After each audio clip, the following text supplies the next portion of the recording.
नमस्कार साथियों, आपका 5 मिनट का टाइम लूँगा क्योंकि जो मेरे मन में विचार हैं वो मैं आपके समक्ष रखना चाहता हूँ। आप उस पर पुष्टि करना और कमेंट करना। हमारा देश आज़ाद हुआ था 1947 को। 1949 को संविधान लागू हुआ जिसमें देश को 4 वर्गों में विभाजित कर दिया, जनरल, SC, ST, OBC। उस संविधान में एक प्रावधान डाला गया आरक्षण, जिस पर आप भी देख रहे हैं और हम भी देख रहे हैं कि 70 साल से कितनी गजब राजनीति हो रही है।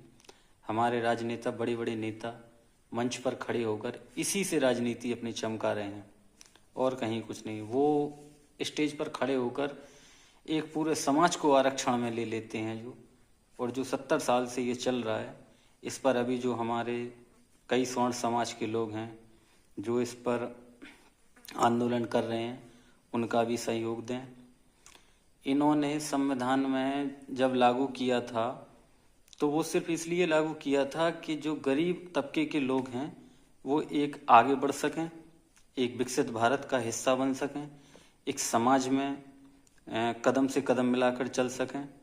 उसके लिए कुछ वर्ष के लिए था, ज़्यादा नहीं, वो भी कुछ वर्ष के लिए, क्योंकि इसका जीता जागता उदाहरण है।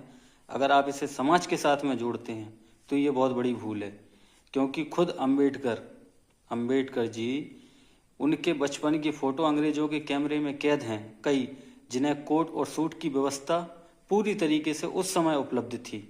तो अब आप इसको एक जाति, एक पूरे समुदाय में जोड़ने का हिस्सा मत बनाइए, क्योंकि अगर आप इसे पूरे समाज का हिस्सा बनाते हैं तो इससे देश खोखला होता है और ये देश में बीमारी के समान है।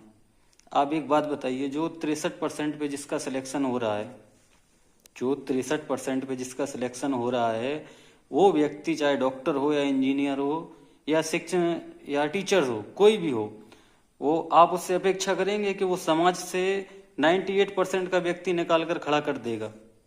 भाई, जब वो 63% पे खुद ही सिलेक्शन हुआ है उसका, और आप आरक्षण की व्यवस्था देखिए भाई साहब, आरक्षण की जो व्यवस्था है, आप उस व्यवस्था को देखिए कि जो आपका है वो तो आपका नहीं है, और जो इनका है वो तो इनका है, और जो इनका नहीं है वो भी इनका है। मतलब ये अपना तो है ही कोटा, साथ में ये आपके में भी, अगर इनमें से कोई भी व्यक्ति